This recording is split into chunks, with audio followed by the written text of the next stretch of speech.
Welcome back. हम दोबारा से करते हैं अपना टॉपिक और आज मैं बताऊंगा आपको 9.2 के इम्पोर्टेंट क्वेश्चंस के बारे में। जो 9.2 के इम्पोर्टेंट क्वेश्चंस हैं वो अगर मैं आपके यहाँ पे लिखूं तो पहला क्वेश्चन, फिर उसके बाद चौथा क्वेश्चन, उसके बाद छठा, आठवां, नौवां और 12वां। पहला, चौथा, छठा, आठवां, नौवां और 12वां, ये वाले जो कि कुछ पर्सन है जो आपको आने जरूरी है। तो इसमें जब हम देखेंगे ना तो आएगा पॉइंटों के निर्देशांक ज्ञात करना।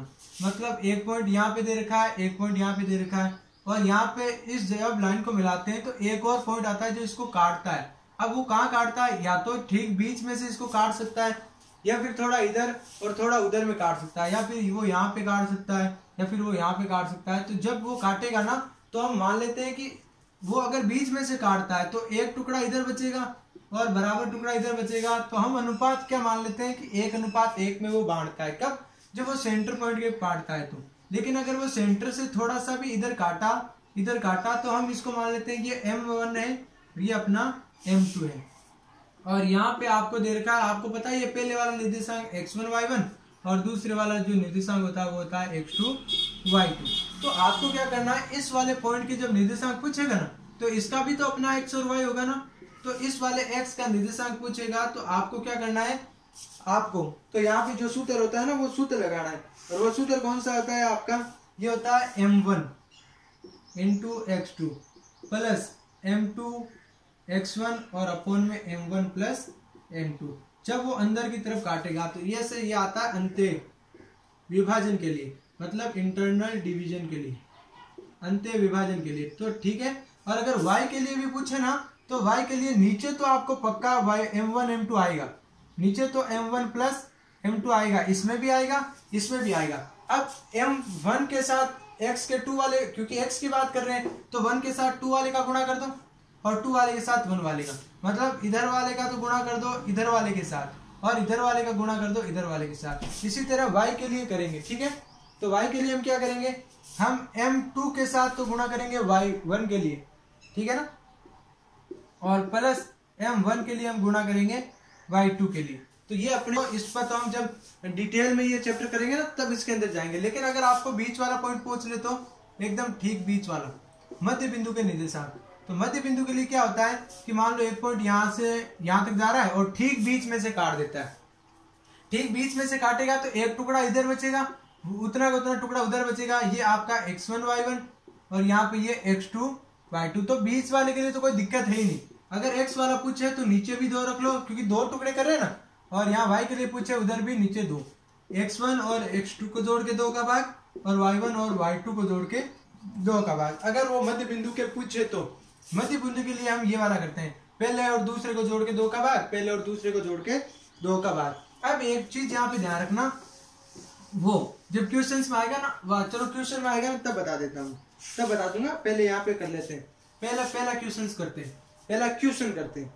उस बिंदु के निर्देशांक बताइए जो 3 और 5 3,5 और यहाँ पे और लिखा है ये, और 7,9 को किस अनुपात में डिवाइड कर रहा है, ये अनुपात में डिवाइड कर रहा है 2:3। तो हमेशा ध्यान रखना कि जो और के इस तरफ आता है ना, और के इस तरफ वो होता है अपना x1, y1। जो और के इस तरफ आता है वो होता है अपना x2 y2। जो अनुपात में आता है वो आता है M1 अनुपात M2, मतलब पहले वाला M1 दूसरे वाला M2। इस चीज का ध्यान रखना। जो पूछा है वो एक तो x पूछा है और एक पूछा है अपना y। तो मैंने आपको क्या कहा था, नीचे हमेशा क्या आता है M1 और M2। तो यहाँ पे अंत्य विभाजन का नाम आया हुआ है कि अंत्य विभाजन काटता है। तो आप हमेशा क्या करोगे, अंत्य विभाजन के लिए M1 और M2 का जोड़ तो लिख दो नीचे, 3 और 2 5, और यहाँ पे भी 3 और 2 5, ठीक है ना। तो आपको क्या करना है, M1 के साथ इस 2 के साथ तो 1 वाले का गुणा करना है, मतलब 3 के साथ तो x1 का गुणा करना है। कौन सा, x के लिए ना, तो यहाँ पे 3 गया, और प्लस यहाँ 1 के साथ किसका गुणा करना है, इस दूसरे वाले का, मतलब 7 का। y के लिए भी यही करोगे, इस दूसरे वाले के साथ M2 के साथ तो गुणा करोगे y1 का, और प्लस M1 के साथ गुणा करोगे y2 का, मतलब 9 का। इसको सोल्व करो, x = 3 3 जा 9 प्लस 2 7 जा 14 अपॉन में 5। तो यहाँ पे ये कितना हो गया, ये हो गया 23 अपॉन में 5। और यहाँ से अगर y की वैल्यू निकालोगे तो 2 5 जा 10 प्लस 2 9 जा 18 अपॉन में 5, तो वी कैन से 28/5। तो उस बिंदु के निर्देशांक क्या हो गया कि 23/5 और यहाँ पे 28/5। ये उस पॉइंट के निर्देशांक हो गए जो इसको कहाँ पे काट रहा है, इसको काट रहा है ये, इसको कहाँ पे काट रहा है ये, इसको 2:3 में ये बांट रहा है। 3,5 और 7,9 को रेखाखंड 2:5। इस ध्यान रखना, इस 2 के साथ तो आप गुणा करोगे इस 1 का, और इस 1 के साथ गुणा करोगे आप 2 का, और यहाँ पे इस 3 को तो गुणा, यहाँ पे 3 है नहीं, सॉरी यहाँ पे ये 3 है, तो इस 3 के साथ तो गुणा करोगे इस 1 का, मतलब 2 के साथ तो 1 का, और यहाँ 1 के साथ 2 का, तो यहाँ 15 आएगा ये, सॉरी, और 15 अगर आएगा तो यहाँ पे ये हो जाएगा 33, ठीक है ना। तो ये ऐसे निर्देशांक याद करना। अब ये मान लो उल्टा भी दे सकता है आपको, कि अगर मान लो अब की बार वो क्या देगा कि मान लेते हैं ये जो m1 m2 को गायब कर दे, m1 m2 तो पूछ ले, तो आपको सीधी सी बता x देगा यहाँ पे कि x बराबर 4 है, y बराबर 17 है, तभी तो आएगा। वो वाले भी क्वेश्चन करेंगे, ठीक है ना। दूसरा इसी की तरह है, आप कर लेना खुद। और यहाँ पे देखो उसके बाद आगे वाला क्वेश्चन आता है चौथा, जो मैंने कहा था। अब ये मध्य बिंदु का पूछ रहा है, तो यहाँ पे 22,20 और यहाँ पे दे रखा है एंड का मतलब और जो दूसरा पॉइंट है वो है 0,16 और लिखा है इसके मध्य बिंदु के बताओ। तो मध्य बिंदु के लिए आप क्या करते हो, x1 और x2 को जोड़ के 2 का भाग, और y के लिए हम करते हैं y के लिए y1 प्लस y2 को जोड़कर 2 का भाग। तो यहाँ एंड के इस तरफ वाला ये x1 है, तो 22 में हम जोड़ देंगे ये वाला 0 और फिर किसका भाग दे देंगे इसमें 2 का, तो x के लिए ये आएगा अपने पास कितना 11, और यहाँ पे y के लिए हम क्या कर लेंगे इस y1 में जोड़ देंगे, मतलब 20 में जोड़ देंगे 16, ये y2 और डिवाइड कर देंगे 2 से, तो y के इक्वल में क्या आएगा 36/2 मतलब के 18। तो इसके जो निर्देशांक होंगे वो कितने होंगे 11,18, ठीक है ना। तो मध्य बिंदु में तो इतनी दिक्कत नहीं होगी, लेकिन अगर मध्य बिंदु ना दे m1 m2 में देना, तो उस समय आपको ध्यान रखना है 2 के साथ तो 1 वाले का गुणा और 1 के वाले के साथ 2 वाले का गुणा। उसके बाद अगर हम 9वें वाले में देखें, जो छठा क्वेश्चन देखें, उसको आराम से पढ़ना है, ठीक है ना, उसको आराम से करना है। अलग अलग तरीके से होंगे 2 क्वेश्चन। ये कह रहा है 2,3 2,-3 और यहाँ पे है तो और का मतलब तो ये हो गया x1 y1, और के जस्ट इधर वाला क्या हो गया 5,6, ये हो गया अपना x2 y2।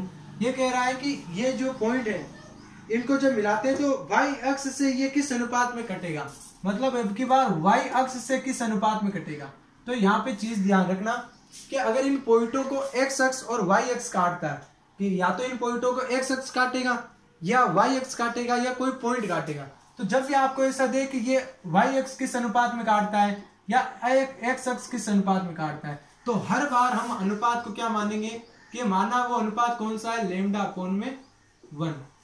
लैम्डा कोण में 1 क्यों मानते हैं कि मान लेते हैं ये 2 पॉइंट है, ये वाला a पॉइंट है, मैं इसको a मान लेता हूँ और इसको b मान लेता हूँ, ठीक है, इसको b मान लेता हूँ। तो मान लेता हूँ कि जो x अक्ष या y अक्ष कोई सी भी अक्ष जा रही है ना, वो बांटेगी तो हमेशा किसमें m1 अनुपात m2 में ही बांटेगी। तो मैं दोनों में इसमें भी m1 का भाग लगा, इस m1 का m2 का भाग इसमें लगाऊंगा, एक m2 का भाग इसमें लगाऊंगा, तो m1 m2, तो और इस पूरे को मैं क्या मान लूंगा लैम्डा। तो मैं ये मान लेता हूँ कि लैम्डा अपॉन 1 में क्यों मान लेता हूँ, जिसका भी रीजन मैं बताऊंगा जब डिटेल में ये चैप्टर पढ़ूंगा। अभी तो आप इंपॉर्टेंट क्वेश्चंस कर रहे हो, चलो इंपॉर्टेंट में रहेंगे। तो ये हमेशा ध्यान रखना कि जब भी x अक्ष काटे या y अक्ष काटे ना, तो हम अनुपात मानेंगे लैम्डा अनुपात 1 में विभाजित करता है, ठीक है ना। और लेकिन अगर आपको ऐसा देता है इसी क्वेश्चन को कि 2,-3 और यहाँ पे एंड 5,6, इसको है ना ये 1,2 ये किस अनुपात में बांटता है, ये अब अनुपात बताओ, अब बताओ कितना अनुपात। तो जब कोई पॉइंट देना तब तो हम ये मानेंगे कि m1 अनुपात m2 में बांटते हैं, लेकिन जब x अक्ष और y अक्ष देना उस समय हम मानेंगे लैम्डा अनुपात 1 में। ये चीज जो मैं आपको समझाना चाहता हूँ वेरी वेरी इंपॉर्टेंट है कि लैम्डा अनुपात 1 में कब बांटते हैं, m1 अनुपात m2 में कब बांटते हैं। याद रखना, लिख लेना कहीं पे स्पेशल नोट लगा के, जब y अक्ष और x अक्ष काटेंगी उस समय लैम्डा अपॉन 1 में विभाजित करने, और जब कोई पॉइंट दे रखा होगा उस समय m1 अनुपात m2 में। तो मैं यहाँ पे क्योंकि मेरे को दे रखा है कि y अक्ष किस अनुपात में बांटता है। तो वाई अक्ष के ऊपर एक्स, अगर वाई अक्ष है तो उसका निर्देशांक क्या होगा, ये 0, y होगा क्या, वाई अक्ष के लिए 0, y और एक्स अक्ष के लिए 0, ये चीज को आप ध्यान रखना है। तो मैंने मान लिया लैम्डा अनुपात 1 में, और यहाँ पे बताओ 0 कौन सा है, ये x, ये तो है x और ये वाला है y, तो x की जगह क्या है 0, तो मैं x वाला काम में लूंगा x।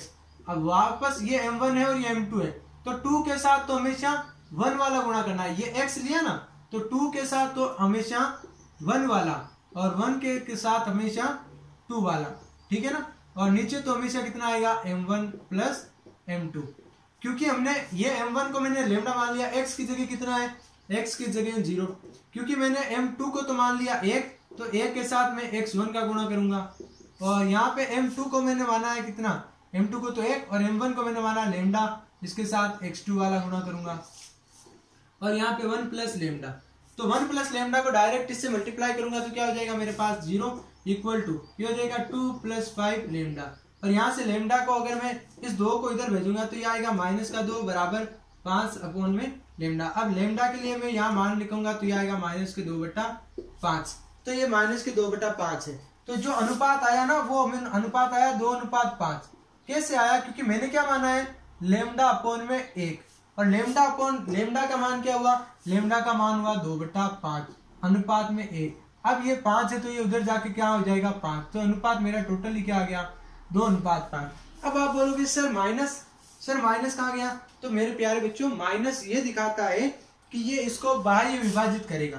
तो आप अगर इतना नहीं लिखना कि ये 2:5 पे विभाजित करना है, आपको ये लिखना है कि y अक्ष इन पॉइंटों को 2:5 में बाह्य विभाजित करता है। ये चीज ध्यान रखना, अनुपात कभी माइनस में नहीं आ सकते, लेकिन यहाँ पे ये माइनस आया है ना, ये वो दिखाता है कि ये जो पॉइंट है ये इसको बाह्य विभाजित करता है। अगर ये माइनस नहीं आता तो हम क्या कह देते, ये अंत्य विभाजित करता है। तो छठे क्वेश्चन में आपको पता चल गया कि मैं आपको क्या कह रहा हूँ कि ये बाह्य विभाजन में बांट रहा है। तो एक्स अक्ष आए ना तो लेमडा अपॉन 1, और अगर कोई पॉइंट दे तो उस समय आपको क्या मानना है, उस समय आपको मानना है m1 अनुपात m2। जैसे मान लो क्वेश्चन नंबर दे रखा है 8 कि एक पॉइंट है P पॉइंट है 3,5, और आगे लिखा है और तो नाम नहीं आया, और नाम नहीं आया तो ये अपना x1 y1 नहीं हुआ। ये कह रहा है कि A पॉइंट है, A पॉइंट कितना है आपका, ये है 2 -2,3 कि -2,3, और यहाँ पे B पॉइंट, तो यहाँ पे B पॉइंट नहीं दे रखा है, इसका मतलब ये क्या है आपका खाली एक ज्ञात करना है। इसको मिलाने वाले रेखाखंड को 4:7 में, तो इसका मतलब 4:7 में अंत्य विभाजित करता है। तो आपको B के निर्देशांक बताने, तो आपको B के निर्देशांक बताने, तो ये वाला पॉइंट करता है, ठीक है। और ये तो हो गया आपका x1 y1, B और के बाद वाला जस्ट हो गया x2 y2, ठीक है ना, ये हो गया। तो ये क्या है आपका, ये है आपका x y, और ये क्या है आपका m1 m2। तो x इज इक्वल टू क्या होता है 2 के साथ तो 1 वाला गुणा प्लस, अब यहाँ प्लस वाला क्यों सूत्र लगा रहे, क्योंकि ये कह रहा है कि किसमें, अंत्य विभाजन में, ठीक है ना, अंत्य विभाजन में। तो 2 के साथ 1 का गुणा, और 1 के साथ किसका गुणा 2 का गुणा, और अपॉन में तो हमेशा m1 प्लस m2 आता है। इसी तरह आप y के लिए भी करोगे कि m2 के साथ तो y1 का गुणा, और m1 के साथ y2 का गुणा, और अपॉन में m1 प्लस m2 तो आता ही हमेशा, ठीक है ना। x की वैल्यू है 3, यहाँ पे m2 की वैल्यू है 7, x1 की वैल्यू है -2 प्लस m1 की वैल्यू है यहाँ पे 4, x2 की वैल्यू तो आपको ज्ञात करनी है, अपॉन में 4 और 7, क्या मैं सीधा 11 लिख दूं क्या, क्योंकि m1 प्लस m2 11 आएगा। यहाँ से अगर y की वैल्यू में लेके चलो तो m2 की वैल्यू 7, y1 की वैल्यू यहाँ से आ गई 3 प्लस m1 की वैल्यू 4, और y2 तो आपको पूछा है, यहाँ डायरेक्ट 11 आएगा क्या, और अगर यहाँ से मैं y की वैल्यू रखूँ तो कितनी आएगी 5, 11 को मैं डायरेक्ट इससे गुणा करूंगा तो मेरे पास आएगा 33 इक्वल टू -14 प्लस 4x2, और यहाँ से y की वैल्यू आप अगर इसको मल्टीप्लाई करोगे तो ये आएगा 55 बराबर 21 प्लस 4y2। तो यहाँ से ये 43 माइनस का इधर आएगा तो प्लस के इज इक्वल टू यहाँ पे हो जाएगा 4x2। ये 33 और 14 कितने हो गए, ये हो गया 47 बराबर 4x2। तो 4 यहाँ पे आएगा तो 47 अपॉन में 4, और यहाँ पे मैं लिख सकता हूँ x2। तो यहाँ पे पहला जो आ गया पॉइंट वो कौन सा आ गया आपका 47/4। तो यहाँ पे मैंने लिख दिया पहला पॉइंट तो आ गया 47/4।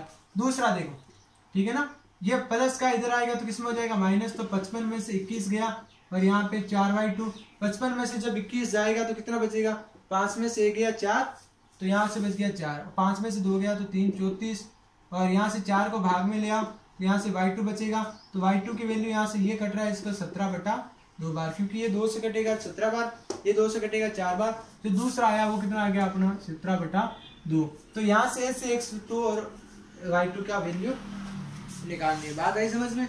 उसके बाद हम आगे चलें तो क्वेश्चन नंबर आता है 9। क्वेश्चन नंबर 9 आपको देखो ध्यान से समझना, हम इसको ऐसे क्वेश्चंस को हल करने की अप्रोच आपको आनी चाहिए, मतलब ऐसे क्वेश्चन आपको कैसे हल करना है ये आप ऑफलाइन क्लासेस में आराम से सीख सकते हो। एक बार अगर ध्यान से आप पढ़ोगे ना तो आप आराम से ऑफलाइन क्लासेस में हर टाइप के क्वेश्चन है वो हल कर सकते हो।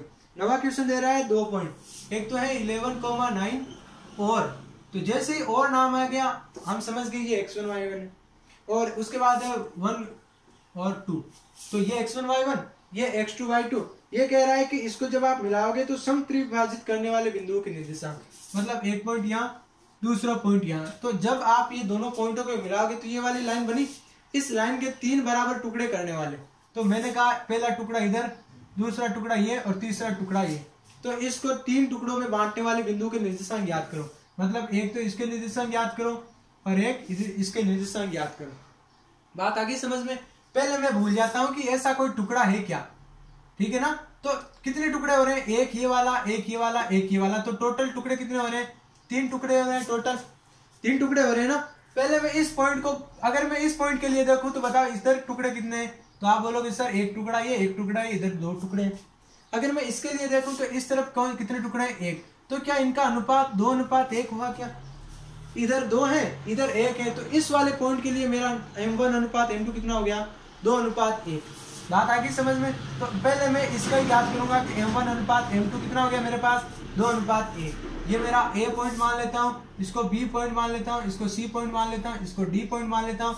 आराम से समझना, a का निर्देशांक यहाँ पे लिख लो 11,9, b के निर्देशांक यहाँ पे लिख लो 1,2, तो आप यहाँ पे लिख दो, यहाँ पे d है ना ये, ठीक है ना, तो इसको मान लेता हूँ मैं c और ये वाला मान लो d, और इसको मान लेता हूँ b, और यहाँ पे मैं लिख देता हूँ a और यहाँ पे लिख देता हूँ b।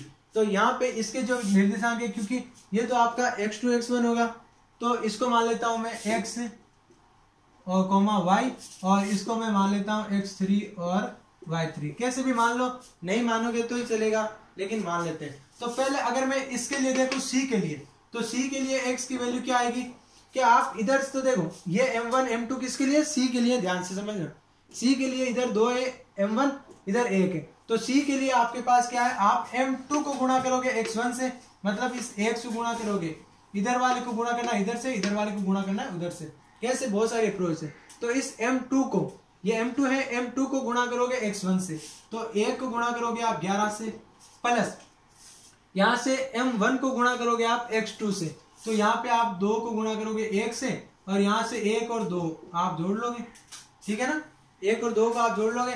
इसी तरह y के लिए आप क्या करोगे, y के लिए, तो y के लिए आप m2 को गुणा करोगे y1 से, मतलब 1 को गुणा करोगे 9 से, प्लस 2, और m1 को गुणा करोगे आप 2 से, और नीचे तो हमेशा कितना आएगा, m1 प्लस m2 मतलब 2, तो x का मान कितना आ गया 11 प्लस 2, और यहाँ पे 3, तो x की वैल्यू आ गई 13/3। यहाँ से y की वैल्यू कितनी आएगी आपके पास, ये आ गया 9 प्लस 4/3, मतलब कि ये भी कितना आ गया आपके पास 13। तो c के जो निर्देशांक आए वो कितने आए आपके पास 13,3, और यहाँ से भी 13,3, तो दोनों के निर्देशांक आ गए आपके 13/3, 13/3, ये आपके आगे निर्देशांक। उसके बाद अगर आप देखो ये वाला तो हो गया, अब मुझे ज्ञात करना है इस वाला टुकड़े के लिए, अब मेरे को यहाँ से ज्ञात करना है d वाला। तो d के लिए आप दोनों तरीके आजमा सकते हो। अगर मैं इस d के लिए देखूं यहाँ से, तो इधर तो है 2 टुकड़ा और इधर है 1 टुकड़ा, तो अब की बार m1 की जगह 1 और m2 की जगह 2, और उसके बाद ये वाला कर लेना। लेकिन मेरे को एक बात बताओ कि यहाँ से अगर मैं इस लाइन को देखूं, यहाँ से ये वाला a पॉइंट, ये वाला b पॉइंट, इसके 3 टुकड़े हो रहे हैं, ठीक है ना, एक टुकड़ा ये है अपने पास d, एक टुकड़ा ये है अपने पास c, और एक टुकड़ा ये है अपने पास b, ठीक है ना। तो ये भी एक टुकड़ा और ये भी एक टुकड़ा। तो अगर मैं इन दोनों टुकड़ों के लिए बात करूं, है ना, इन दोनों टुकड़ों के लिए। या फिर अगर इसको मैं इतनी दूर तक देखूं तो क्या ये इसका सेंटर पॉइंट हुआ क्या, क्योंकि एक टुकड़ा इधर एक टुकड़ा इधर, तो इसका मतलब ये इसका मध्य बिंदु है। तो आप मध्य बिंदु के निर्देशांक आसानी से ज्ञात कर सकते हो। तो जब आप x3 और y3, तो आप क्या लिख लेना कि DAC का मध्य बिंदु है, DAC का मध्य बिंदु है। ये मैंने किस लिए कहा है, क्योंकि अगर मैं A और C तक का देखूं सिर्फ, अगर मैं इसको मिटा दूं तो A और C तक का एक टुकड़ा इधर एक टुकड़ा इधर, वो तभी हो सकता है जब दो बराबर टुकड़े करते हो। तो इसका मतलब D इसका मध्य बिंदु है। मध्य बिंदु के निर्देशांक आसानी से ज्ञात कर सकते हो। बीच वाला ज्ञात करना है ना, तो आप इसको और इसको जोड़ के किसका भाग लगा दो, 2 का। 11 + 13/3 के बाद नीचे आप क्या रख दो, 2। और y3 के लिए भी आप क्या करो, यहाँ पे ये वाला कर दो कि इस 9 + 13/3 के नीचे क्या ले आओ आप, 2। तो ये वाला इससे पहले मल्टीप्लाई होगा, तो 11 को 3 से मल्टीप्लाई करोगे कितना आएगा अपने पास, 33 + 13, और नीचे पहले 2 था, अब ये 3 और आ जाएगा, ठीक है ना, नीचे आ जाएगा 3। इसी तरह y3 के लिए भी आप क्या करोगे, ये पहले 3 इससे मल्टीप्लाई होगा, 27 + 13/3 × 2 ये आ जाएगा। अगर आप इसको करोगे, कुछ कट रहा है क्या, कुछ नहीं कट रहा है, ठीक है ना। तो ये 33 और ये कितने हो गए अपने पास, 33 और 13 ये आपके 46/6, और यहाँ y3 के लिए आप करोगे 40/6, ये ऐसे आएंगे आपके। तो उसके बाद अगर आप इनको काटो तो x3 के लिए आप देखो, ये 2 से कट रहा है 23 बार, नीचे वाला कट रहा है 3 बार, और y3 के लिए आप क्या करोगे, ये 2 से कट रहा है 20 बार और ये कट रहा है 3 बार, तो 20,3 और 23,3। तो ऐसे आगे आप लिख लेना पहले के निर्देशांक तो ये, दूसरे के हैं 23/23,3 और 20,3, जो कि आपका एकदम राइट आंसर है। बात आगे समझ में, इन चीजों का आपको ध्यान रखना है। एक और क्वेश्चन आता है 12वां, एक और देख लो क्वेश्चन 12वां। तो 12वां क्वेश्चन क्या दे रखा है आपको कि वह अनुपात ज्ञात कीजिए जो बिंदु 3, P। अब देखना और नाम आया क्या, नहीं आया ना और नाम, तो इसका मतलब ये x और y है, ना कि x1 y1। ये कह रहा है बिंदुओं 1,3, बिंदुओं 1,3 है ना, नहीं -5, -4, और यहां से है और, तो और के बाद इसका मतलब ये आपका x1 x2 और y2 y1 दे रखा है आपके पास ये। तो यहां से ये कितने अनुपात में काट रहा है, इसको अंत्य विभाजन में काटना है। ये m1 m2 दे रखा है आपको, m1 m2 आपको ज्ञात करना है। तो यहाँ पे एक पॉइंट है ना, ये वाला पॉइंट इसको बांध रहा है, तो ये x हो गया, ये हो जाएगा y, ये x1, ये y1, और ये x2 और ये y2, यहाँ अंत्य विभाजन कर रहा है। तो एक पॉइंट दे रखा है, अगर कोई x काटते ना तो हम यहाँ से क्या लिखते हैं, हम ऐसा लिखते हैं कि ये λ/1, लेकिन यहाँ पे एक पॉइंट दे रखा है, इसलिए हम इसको m1 m2 में मानेंगे, ठीक है ना। तो x की वैल्यू यहाँ पे x बराबर m2 को तो गुणा करेंगे x1 से, और m1 को गुणा करेंगे x2 से, और नीचे तो अपना m1 + m2 आएगा ना दोनों के लिए। y के लिए हम करेंगे m2 को तो करेंगे y1 से, और m1 को करेंगे y2 से, और यहाँ पे m1 + m2 आ जाएगा अपने पास। x की वैल्यू देखो तो -3 बराबर, और यहाँ से m2 की वैल्यू क्या आ गई अपने पास, m2 की वैल्यू तो आपको ज्ञात करनी है। m2 x1 का मान कितना है, -5, प्लस m1 का मान कितना है, ये तो आपको ज्ञात करना है। x2 का मान कितना है, -2, और m1 + m2। जब इसको क्रॉस मल्टीप्लाई करोगे तो -3m, तो ये आएगा -3m1 और -3m2 बराबर का -5m2 और -2m1। ऐसा ही तो होता है ये। तो आप क्या करो, m1 को इधर ले आओ और m2 को उधर ले जाओ, एक तरफ m1 करना, एक तरफ m2 करना। तो -3m1 और ये माइनस का इधर आएगा तो +2m1, ये -5m2 तो इधर था, ये वाला पहले ही था, ये -3 इधर आएगा तो +3m2। यहाँ से -m1 बचेगा और यहाँ से -2m2 बचेगा, तो माइनस से माइनस कट गया। m1 को इधर ले आओ, तो यहाँ से देखो ये वाला माइनस से माइनस कटेगा, तो यहाँ तो है m1, ठीक है। इसके नीचे ले आओ आप m2, ये m2 ले आए तो यहाँ है 2 और इसके नीचे क्या बचेगा आपका 1, हम मान सकते हैं। तो यहाँ से m1 की वैल्यू क्या आ गई 2, m2 की वैल्यू क्या आ गई 1, तो मैं यहाँ पे m1 अनुपात m2 ऐसा लिख सकता हूँ कि 2m2 तो 2 और m1 1। अब वो वैल्यू यहाँ पे पुट करो। m2 की वैल्यू कितनी है आपके पास, m2 की वैल्यू तो है 1, y का मान है यहाँ से p, और m2 की वैल्यू 1, और 1 को गुणा करोगे आप y1 से, y1 का मतलब -4। फिर आ गया प्लस m1 की जगह आपको क्या रखना है 2, और y2 की जगह आपको मान क्या रखना है, ये है y2 का मान 3 है, y2 का मान, ठीक है। तो यहाँ पे 3, और नीचे इन दोनों का जोड़ 1 + 2 मतलब के 3। तो p किसके बराबर आ गया, -4, और 3 दूनी कितने हो गया 6 अपॉन में 3। तो p की वैल्यू कितनी आ गई, 6 में से 4 गया 2, और नीचे बच गया 3। तो p की यहाँ से वैल्यू कितनी आई, 2/3, ये है ना, 2/3 आ गया। अब उसके बाद हम क्या करते हैं, माध्यिकाओं का शीर्ष का दे रखा है, तो 19वां और 21वां आप खुद करना, वरना आगे वाले वीडियो में मैं खुद बता दूंगा आपको, ठीक है ना। आज के लिए इतना बहुत है, 2 क्वेश्चन बचे इंपॉर्टेंट है, या तो आप खुद कर लेना, वरना आगे वाले वीडियो में बताऊंगा। Thank you. अगर अच्छा लगे